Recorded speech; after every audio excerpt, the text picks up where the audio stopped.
2017 சிவனேசதுரை சந்திரகாந்தன் அப்படிங்கிற பிள்ளையான் அரெஸ்ட் ஆகி மட்டக்களப்பு சிறைச்சாலையில் இருக்கிறார்.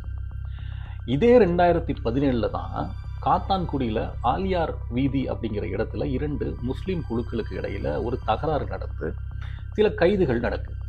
அப்படி கைது செய்யப்படுற ஒருத்தர் தான் ஜெய்னி மௌலவி. இந்த ஜெய்னி மௌலவி யாருன்னு கேட்டிங்கன்னா 2019 ஆண்டு இலங்கையில் பல இடங்களில் நடந்த ஈஸ்டர் குண்டு தாக்குதலினுடைய முக்கியமான சூத்திரதாரி அல்லது தலைவராக சொல்லப்படுற சஹ்ரான் ஹாசினுடைய சகோதரர். ஸோ மட்டக்களப்பு சிறைச்சாலையில் பிள்ளையானும் ஜெய்னி மௌலவியும் ஏதோ ஒரு வகையில் ஒருத்தர் சந்திச்சுக்கிறாங்க. இதுதான் அவங்களுடைய முதல் அறிமுகம். ஸோ இந்த இடத்துல ஜெய்னி மௌலவி சில விஷயங்களை சொல்கிறாரு பிள்ளையானிடம். ஒரு 8 பேர் கொண்ட ஒரு குழு இருக்குது, அவங்க எந்த நேரத்துலையும் தங்களுடைய உயிரை தியாகம் பண்ணுறதுக்கு ரெடியாகி இருக்கிறாங்க, தன்னுடைய மதத்துக்காக இதை செய்ய போகிறாங்க அப்படிங்கிறத ஏதோ ஒரு வகையில் பிள்ளையான் கிட்ட ஜெய்னி மௌலவி சொல்ல, பிள்ளையான் இந்த விஷயத்தை துவான் சுரேஷ் சலைக்கு இந்த விஷயத்த சொல்கிறாரு. அதாவது இங்கே ஒருத்தர் வந்திருக்காரு, அவருக்கு 8 பேர் கொண்ட ஒரு குழு இருக்கு, அவங்க எந்த நேரத்துலையும் தங்களை வெடிக்க வைக்க போகிறாங்க, இதுக்கு தயாராக இருக்கிறாங்கிறத சுரேஷ் சலையிடம் சொல்ல, சுரேஷ் சலை ஏற்கனவே மிலிட்டரி இன்டெலிஜென்ஸில் பலந்தின்னு கொட்ட போட்டவர். எப்படிப்பட்ட ஒரு ஆள் அப்படின்னா 1980 இருந்து 2009 வரைக்கும், அதாவது 2 கழகங்கள், ஒரு பக்கம் விடுதலை புலிகளுடைய போராட்டம், மறுபக்கம் மக்கள் விடுதலை முன்னணி என்கிற ஜேவிபியினுடைய கலவரம், இது 2 பிரச்சனைகளும் நடக்கும் போது இதை வெற்றிகரமாக கையாண்ட ஒரு சிஐடி அதிகாரி, ஒரு புலனாய்வு அதிகாரி, கெட்டிக்காரன், உண்மையிலேயே கெட்டிக்காரன் தான் எல்லாருமே சொல்லக்கூடிய விஷயம், துவான் சுரேஷ் சலை. அதே நேரத்தில் இவர் ராஜபக்ஷ குடும்பத்துக்கு ரொம்ப நெருக்கமானது. ஸோ இவர் என்ன பண்ணுறாருன்னா, இந்த ஜெய்னி மௌலவி அப்படிங்கிறவருடைய இந்த குழுவை தனக்கு சார்பாக பயன்படுத்தலாங்கிற ஒரு டிசிஷனுக்கு வராரு. ஸோ இந்த ஜெய்னி மௌலவியை பிணை எடுக்கிறதுக்காக 2.5 லட்சம் ரூபாய் காசு இலங்கை அரச புலனாய்வு பிரிவினை சேர்ந்தவர்களினால வழங்கப்பட்டிருக்கு அப்படிங்கிற தகவல் உட்பட 2019 ஆண்டு இந்த ஈஸ்டர் தாக்குதல் நடந்ததுக்கு அப்புறமா மட்டக்களப்பு சிறைச்சாலையில் பிள்ளையான் எனப்படும் சிவனேசதுரை சந்திரகாந்தனை 3 முக்கியமான நபர்கள் இலங்கையிலேருந்து சந்திச்சிருக்கிறாங்க. யாருன்னா, ஒருத்தர் மஹிந்த ராஜபக்ஷே, 2வது அவருடைய தம்பி பசில் ராஜபக்ஷே, 3வது மஹிந்த ராஜபக்ஷேவினுடைய மகன் நாமல் ராஜபக்ஷே. இந்த எல்லா விஷயங்களும் நேற்றைய தினம் கொழும்பு நீதவான் நீதிமன்றத்தில் 14 பக்க அறிக்கைகளாக சமர்ப்பிக்கப்பட்டிருக்கு. ஸோ 2019 ஆண்டு நடந்த ஈஸ்டர் தாக்குதல் சம்பவத்தினுடைய விசாரணைங்கிறது இப்போ ஒரு புது டைமென்ஷனுக்குள்ள நுழையுது.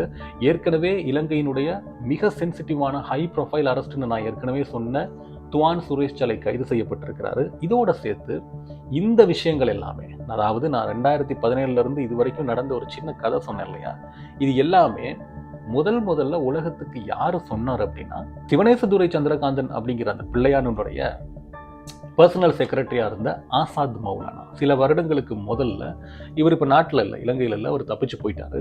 வெளிநாடு ஒன்றில் இருந்து சேனல் 4க்கு ஒரு இன்டர்வியூ கொடுத்தாரு. இந்த இன்டர்வியூவில் தான் இவர் முதல் முறையாக இலங்கையில் நடந்த இந்த ஈஸ்டர் குண்டு தாக்குதல்ங்கிறது ஒரு பார்வைக்கு ஒரு ஸ்னாப்ஷாட்டாக தெரிஞ்சாலும், அதாவது அவங்க சொல்கிற மாதிரி இது ஐஎஸ்ஐஎஸ் அமைப்பினுடைய ஒரு செயல்பாடு, வெறுமனே ஒரு மத விஷயத்துக்காக செய்யப்பட்ட ஒரு அடிப்படைவாத தாக்குதல்னு சொன்னாலும் இதுக்கு பின்னால் மிகப்பெரிய மர்மம் இருக்குது அப்படிங்கிறத முதல்ல புட்டு வச்சவர் இவர் தான். அதாவது இதுக்கும் சுரேஷ் சலைக்கும் தொடர்பு இருக்குது, இந்த சம்பவத்துக்கும் இலங்கை அரசு புலனாய்வுக்கும் சம்பந்தம் இருக்கு, பிள்ளையானுக்கும் இதுக்கும் சம்பந்தம் இருக்கு. எல்லாமே 3 பேரும் சந்திச்சு பேசுறப்போ, இந்த அதிகாரிகள் கதைக்கிறப்போ, சஹ்ரானோட கதைக்கிறப்போ எல்லாம் நான் பக்கத்துல இருந்திருக்கேன், ஜெய்னி மௌலவியோட கதைக்கிறப்போ நான் பக்கத்துல இருக்கேன். இந்த விஷயங்கள் எல்லாமே கடந்த வருடம் சேனல் 4க்கு ஆசாத் மௌலானா சொல்லிட்டார். அதுக்கப்புறம் தான் இந்த விசாரணை இன்னும் தீவிர கட்டத்தை அடைஞ்சு சுரேஷ் சலையும் ஒரு பக்கம் கைது செய்யப்பட்டார்.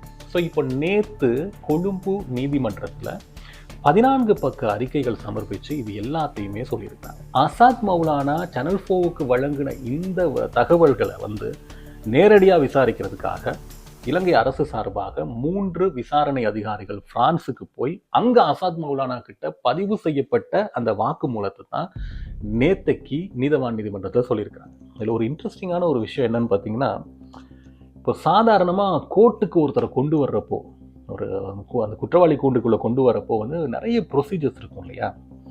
எவ்வளோ பெரிய ஒரு ஹை ப்ரொஃபைல் அரெஸ்ட்னாலும் பாதுகாப்பு அப்படிங்கிறது ஒரு கட்டத்தோடு நிறுத்தப்படும். நீதிமன்றத்துக்குள்ளுக்கெல்லாம் எஸ்டிஎஃப் அதிகாரிகளோ சிறப்பு பாதுகாப்பு படைகளோ எல்லாம் போக மாட்டாங்க.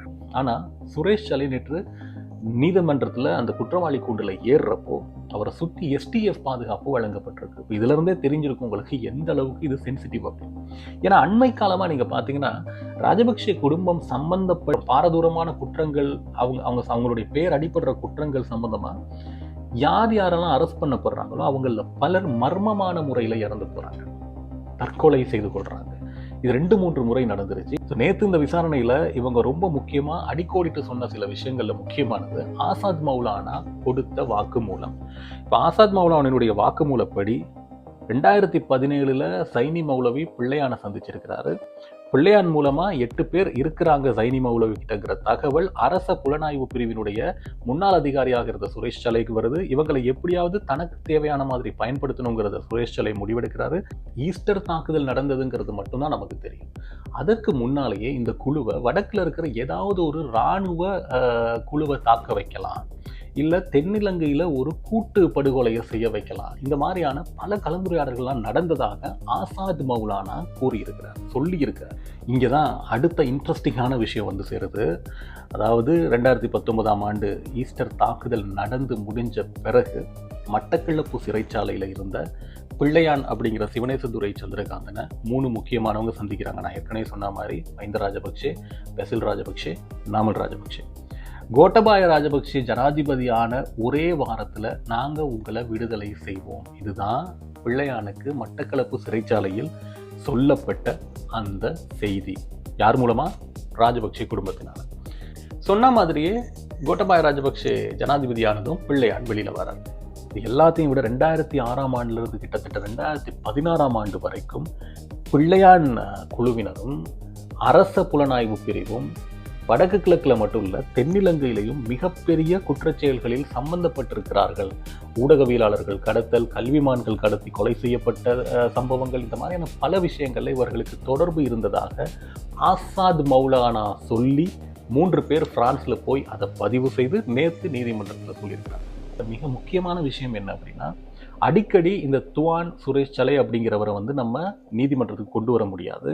அவரை வந்து மிக பாதுகாப்பாக நீதிமன்றத்துக்கு வராமல் இருக்கக்கூடிய வழிகளை செய்யுங்கன்னு சொல்லி அரசு தரப்பில் சொல்லப்பட்டிருக்கு. காரணம் என்னன்னா, இந்த மாதிரி சம்பந்தப்பட்டவர்கள் எல்லாம் மர்மமான முறையில் இறந்து போகிறாங்க, அப்போ அவருடைய உயிருக்கு நிச்சயமாக ஆபத்து இருக்குது அப்படிங்கிறத அரசு தரப்பு சொல்லுது. இதோடு சேர்த்து அரசு தரப்புலேருந்து இன்னொரு முக்கியமான விஷயம் சொல்கிறாங்க. என்னென்னா, இந்த கேஸ் எந்த திசையில் போகுது அப்படிங்கிறது இப்போ சுரேஷ் சலைக்கு தெரியும். அதனால அவர் ஒரு வாக்குமூலம் வழங்கணும்னு ஆசைப்படுறாரு. அநேகமாக அந்த வாக்கு மூலம் நீதிபதியான உங்களை கன்வின்ஸ் பண்ணி ஏதோ தன் தப்பிக்கிறதுக்கான ஒரு வாக்கு மூலமா இருக்கலாம், அதனால அதுக்கு அனுமதி வழங்கக்கூடாதுன்னு அரசு தரப்பு சொல்லுது.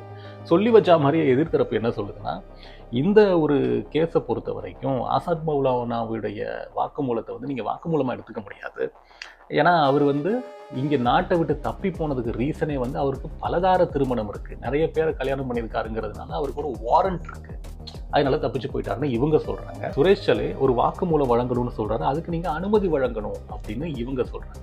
மொத்தத்துல பிள்ளையானினுடைய கைது, அவருடைய வாக்குமூலங்கள், அவருடைய செக்ரட்டரியா இருந்த ஆசாத் மௌலானா ஏற்கனவே வளருன அவருடைய வாக்குமூலம், மிலிட்டரி இன்டெலிஜென்ட் சுரேஷ் சலையினுடைய கைது, அவருடைய வாக்குமூலம், அவர் இதுவரைக்கும் பேசினது, இனிமே அவர் நீதிமன்றத்தில் சொல்ல போறது, இது எல்லாத்துக்கும் மேல ராஜபக்சே குடும்பத்தினுடைய பெயர் முதலாக ஈஸ்டர் தாக்குதல் சம்பவத்தில் தொடர்பு இருக்குங்கிறத ஸ்ட்ரைட்டா வெளிப்படையா நீதிமன்றத்தில் ஒப்புவிச்சது, நீதிமன்றத்தில் சொல்லப்பட்டது. இது எல்லாத்தையும் வச்சு பார்க்குறப்போ ஈஸ்டர் தாக்குதலினுடைய விசாரணைகள் அப்படிங்கிறது வேற ஒரு பரிமாணத்துக்குள்ள, வேற ஒரு டைமென்ஷனுக்குள்ள நுழைஞ்சிருக்கு அப்படிங்கிறதுல எந்த விதமான சந்தேகமும் இல்லை. ஆனா கேள்வி என்னன்னா, இவ்வளவு தூரம் ராயல் பெருமதி கொண்ட ஒரு பல பேருடைய பெயர்கள் அடிப்படக்கூடிய ஒரு கேஸ் இந்த மாதிரி ஒரு அரசாங்கத்தினால செய்ய முடியுமா? பார்லிமெண்ட் பலம் இருக்கு, அவங்களுக்கு மக்கள் மேண்டேட்டரி இருக்கு, மிக அசுர பலம் கொண்டு இருக்காங்க, எல்லாம் சரி.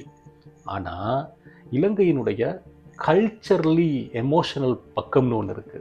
ஏற்கனவே கொலை செய்த இராணுவ வீரர்கள் நீதிமன்றத்தில் குற்றவாளியாக அறிவிக்கப்பட்ட பிறகு கூட அவங்க விடுதலை செய்யப்பட வேண்டுங்கிற அளவுக்கு அழுத்தங்கள் எங்க கொடுக்கப்பட்டது? தென்னிலங்கையில் கொடுக்கப்பட்டது. சுரேஷ் சலைக்கு வந்து இந்த ஈஸ்டர் தாக்குதலினுடைய பின்னணியில தொடர்பு இருக்கு அப்படிங்கிறத சொல்லி அவர் கைது செய்யப்பட்ட உடனே பல பேர் வந்து அவர் ஒரு மிலிட்டரி இன்டெலிஜென்ட், அவர் ஒரு ராணுவ வீரர், அவர் விடுதலை புலிகளை வந்து அழிக்கிறதுக்கு துணையா இருந்தாருங்கிறதுனால அவரை கைது செய்யக்கூடாது, இது வந்து வெளிநாட்டு புலம்பெயர் தமிழர்களை சாக்ரிஃபைஸ் பண்றதுக்காக அரசு நடந்து கொள்கிறது இந்த கைதுகள் அப்படின்னு சொல்லக்கூடிய ஒரு கலாச்சாரம் இன்னமும் ஸ்ரீலங்காவில் இருக்கு. ஸோ இதெல்லாம் இப்படி இருக்கிறப்போ ராஜபக்ஷ குடும்பத்தையே வந்து நேரடியாக விரல் நீட்டி காட்டுறாங்க. இந்த விசாரணைகளில் ராஜபக்ஷ குடும்பம் பெயர் அடிப்படுது, மிக வலிமையாக அடிப்படுது, பாரதூரமாக அவர்கள் மீது விரல் நீட்டப்படுது. அப்படின்னா இந்த விசாரணை சரியான திசைக்கு போகும்போது இலங்கை என்ன மாதிரியான ஒரு நிலவரத்தை நோக்கி நகரும்? இந்த மாதிரி பல கேள்விகளுக்கான ஒரு சாவிதான் இப்போ நடந்துட்டு இருக்கக்கூடிய இந்த ஈஸ்டர் தாக்குதல் சம்பவத்தினுடைய விசாரணை. என்ன வேணாலும் நடக்கலாம், ஏன்னா இலங்கையில என்ன வேணாலும் நடந்திருக்கு. இந்த விசாரணைகள் சரியான திசையை நோக்கி நகருதா? நீதி நியாயம் என்பது வழங்கப்படுமா? நீங்க என்ன நினைக்கிறீங்க அப்படிங்கிறத கமெண்ட் பண்ணுங்க. இந்த சேனல் பிடிச்சிருந்ததுன்னா சப்ஸ்கிரைப் பண்ணுங்க. நன்றி, வணக்கம். மற்றும் ஒரு நிகழ்ச்சியில சந்திக்கலாம்.